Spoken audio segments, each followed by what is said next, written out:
జాతీయ మానవ హక్కుల కమిషన్లో వైసీపీ నేతలు ఫిర్యాదు చేశారు. వైసీపీ నేతల ఇళ్లపై దాడులకు దిగారని ఫిర్యాదులో పేర్కొన్నారు. రాష్ట్రంలో లా అండ్ ఆర్డర్ తీవ్రంగా దెబ్బతిందని, మానవ హక్కుల ఉల్లంఘనలు జరుగుతుందన్నారు వైసీపీ ప్రతినిధి బృందం. ఎన్హెచ్ఆర్సీ చైర్పర్సన్ సానుకూలంగా స్పందించారని తెలిపారు. తిరుపతి లడ్డూలో కల్తీ లేదు అని తెలిసిన వెంటనే అంబటి రాంబాబు గారిని ఆయన హౌస్ మీద అటాక్ చేశారు, ఆయన్ని అరెస్ట్ చేశారు. ఈరోజు ఈ మీడియా ముఖంగా కూటమి నేతలకు, కూటమి ప్రభుత్వానికి నేను చెప్పేది ఒకటే, మీరు మీ పద్ధతి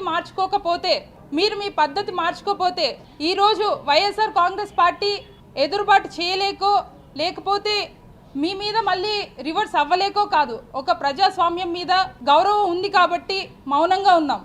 కానీ రానున్న రోజుల్లో అధికారం మీదే కాదు, ఖచ్చితంగా అధికారం మాకు వస్తుంది. చర్యకి ప్రతిచర్య ఖచ్చితంగా ఉంటుందని చెప్పి ఈ మీడియా ముఖంగా తెలియజేసుకుంటున్నాం. భారత ప్రభుత్వం మీద నమ్మకం ఉంది.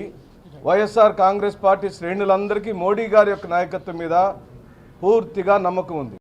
కానీ వారి సహకారంతో ఆంధ్రప్రదేశ్లో ఏర్పడిన తెలుగుదేశం పార్టీ ప్రభుత్వం పూర్తిగా దళితులను, మైనార్టీలను ఊచకోతకు వస్తుందనే విషయాన్ని వీళ్ళ చెవిలో వేద్దామని వచ్చాం.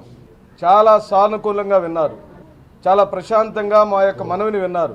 కొన్ని ప్రశ్నలు మమ్మల్ని అడిగారు, ఆ ప్రశ్నలకు సమాధానం చెప్పాం, తగు విధమైన ఆధారాలు ఇచ్చాం, ఖచ్చితంగా చర్యలు తీసుకుంటామని మాటిచ్చారు. వైఎస్ఆర్ కాంగ్రెస్ పార్టీకి సంబంధించినటువంటి సీనియర్ లీడర్లు, మాజీ మంత్రివర్యులు, అలాగే ఎమ్మెల్సీలు, అలాగే వైఎస్ఆర్ కాంగ్రెస్ పార్టీకి సంబంధించినటువంటి ఎంపీలు అందరం కలిసి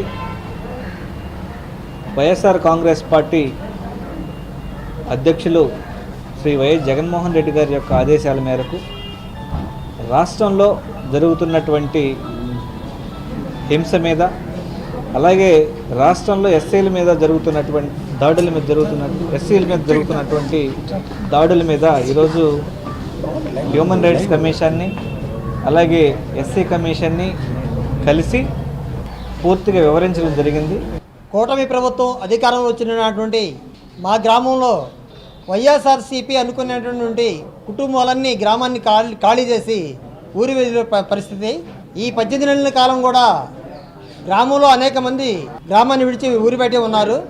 అందులో భాగంగానే మా అన్నగారు కూడా పక్క గ్రామంలో నివాసం ఉంటున్నాడు.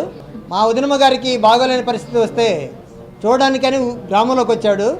ఈ క్రమంలో గ్రామంలో నీవు ఎందుకు వచ్చావు అని చెప్పేసారన్న అహంకారంతో, రాజకీయ కక్షతో టీడీపీ చెందినటువంటి వ్యక్తులు మా అన్నగారిపై దాడి చేశారు. మా అన్నగారి జనవరి 15వ తేదీన గుంటూరు ప్రభుత్వ ఆసుపత్రిలో చికిత్స పొందుతూ మృతి చెందడం జరిగింది. ఇప్పటికైనా కేంద్ర ప్రభుత్వం, అలాగే ఎన్నికల మానవ హక్కుల కమిషన్ కానీ, జాతీయ ఎస్సీ కమిషన్ కానీ ఈ పరిస్థితులన్నింటినీ కూడా పరిశీలన చేసి మాకు, మా కుటుంబానికి న్యాయం చేయాలని, గ్రామాలని పరిరక్షించాలని మేము కోరుకుంటున్నాం. ఏది ఏమైనప్పటికీ కూడా రాష్ట్రంలో పోలీస్, అదేవిధంగా తెలుగుదేశం పార్టీ గూండాలతో అరాచక పాలన నడుస్తుంది. ఆ అరాచక పాలన ఎండగట్టడం కోసం ఢిల్లీ వేదికగా చేసుకుని, ఢిల్లీతోటి వేదికగా చేసుకుని ఇక్కడ పోరాటం చేయాలనే ఉద్దేశంతో ఇక్కడికి వచ్చి పెద్దలను కలవడం జరిగింది. ఇప్పటికైనా సరే తెలుగుదేశం పార్టీ పెద్దలు, అదేవిధంగా పోలీస్ వ్యవస్థ కూడా కనువిప్పు జరిగి రాష్ట్రంలో శాంతి భద్రతలు, ముఖ్యంగా దాడులు ఆపాలని ఈ విధంగా ఈ 2 కమిషన్లు కలవడం జరుగుతుంది. ఈ రోజున అనేక ప్రాంతాలు పోయి నివసిస్తున్నాయి. అలాగే పిన్నెల్లి గ్రామం, పిన్నెల్లిలో దాదాపు 200-300 ఎస్సీ, ఎస్టీ, బీసీ, మైనారిటీ కుటుంబాలు గత 20 నెలల నుంచి మరి తెలంగాణ, గుంటూరు పోయి సెక్యూరిటీ గార్డులుగా అనేక మంది ఉంటుంటే, దాంట్లో సాలమన్ అనే వ్యక్తి పాపం ఆయన భార్యకి బాలేకపోతే జనవరి 10వ తేదీన చూడ్డానికి పోయి అక్కడ నిర్దాక్షిణంగా తెలుగుదేశం నాయకులు ఆయన్ని చంపటం జరిగింది.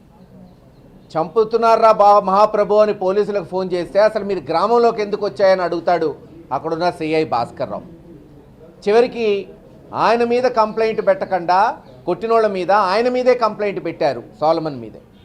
ఆయన చనిపోతే అప్పుడు కేసు రిజిస్టర్ చేసి అరెస్ట్ చేయటం